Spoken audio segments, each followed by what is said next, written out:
Olá! Hoje eu vou falar de um livro-filme. Sim, A Liga dos Heróis Inúteis. Eu estou chamando de livro-filme por quê? Porque é um livro que tem ritmo de um filme, os personagens parecem os de um filme, então você vai ter a sensação de que você está vendo um filme. Será que é isso?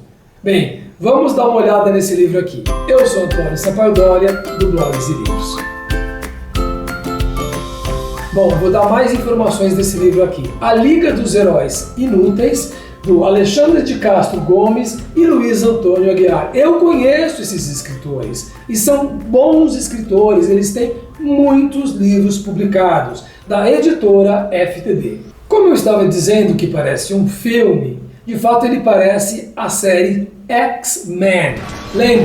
Lembra daqueles personagens? Wolverine, a Mística, o Ciclope.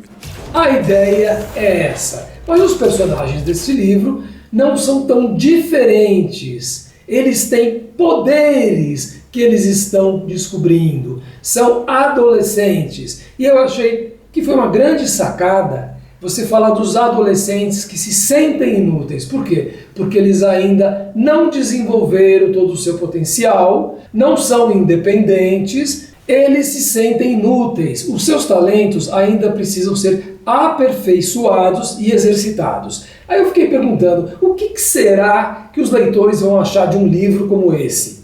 Então, quando você tiver a sua opinião, coloque a sua opinião aqui, eu realmente quero saber, porque é um livro diferente da média, muito diferente. Como é que você vai receber esse livro? Eu quero saber, por favor. Este livro tem algumas ilustrações que vão me ajudar a contar para vocês o começo da história. Claro que eu não vou contar tudo, porque perde a graça. Eu vou falar dos personagens e dizer como é que a história se encaminha. A história vai começar com Pips. Primeiro ela conta que ela está se sentindo observada, que tem às vezes à noite um pesadelo, como se alguém estivesse tentando entrar na cabeça dela. E está mesmo.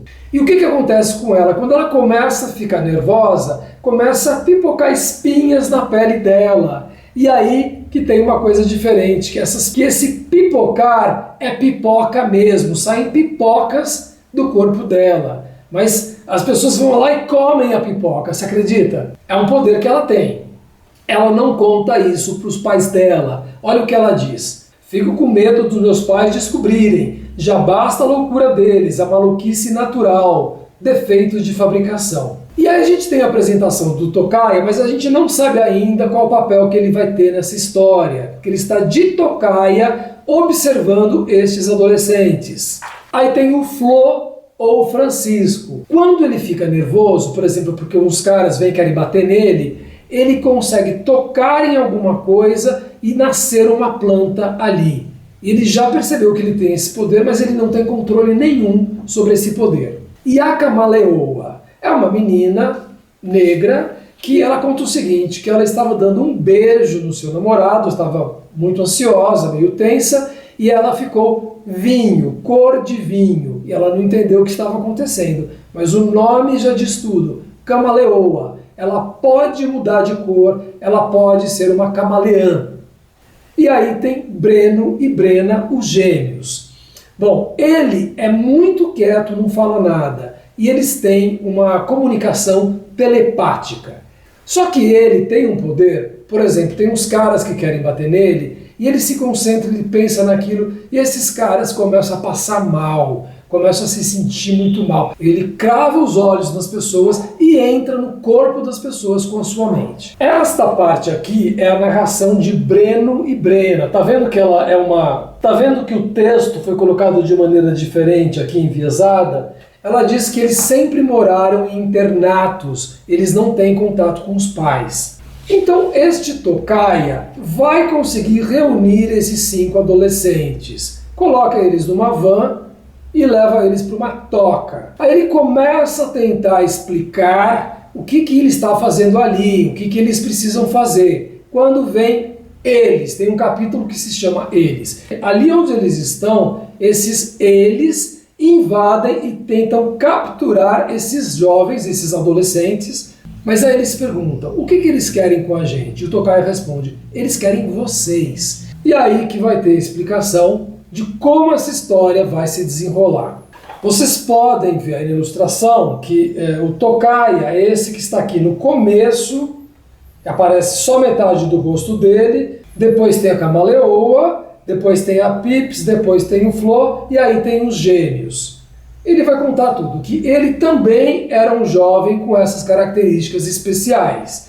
E aí ele começou a ser treinado num grupo de jovens como ele. Só que aí durante os treinamentos teve um acidente porque um deles não soube controlar a sua força e 3 morreram e 2 sobraram. Ele foi o que sobrou e o outro, que se chama Calor, foi o que sobrou também. Bem, ele é mais velho que os outros, então ele diz o seguinte, que aquele Calor foi capturado pelos colecionadores e que eles vão querer fazer o mesmo com todos eles. E eles precisam salvar o Calor. Por quê? Porque eles vão querer tirar o DNA do Calor e ele vai morrer com isso. Então eles precisam invadir o espaço dos colecionadores e resgatar o Calor. E eles topam. Então, a partir daí, eles vão começar um treinamento para aperfeiçoar as suas capacidades. Eles vão para um túnel de metrô que não está sendo usado e que se chama Rabicho. É ali que eles vão ficar e vão treinar. Então, obviamente, que vão surgir outros personagens. O cabeça de tudo isso é o Callisto Vanderbilt. Tem um capítulo que vai falar só sobre ele. Tem algumas coisas que só vão ser reveladas no final, é claro. Então, eu quero saber o que vocês acham deste livro. O que vocês acham de ler um livro que parece um filme? É uma boa ideia? Não é? Quero ouvir a opinião de vocês. Eu falei apenas a introdução e veja que no começo cada um deles fala em primeira pessoa. Então a gente fica em dúvida. Quem está falando aqui? Mas, dando essa explicação, vai ser um pouco mais fácil para entender o começo. E depois é adrenalina pura. Então, se você gostou, dê o seu joinha e volte aqui daqui uma semana para saber dos livros infantis e juvenis. Até lá!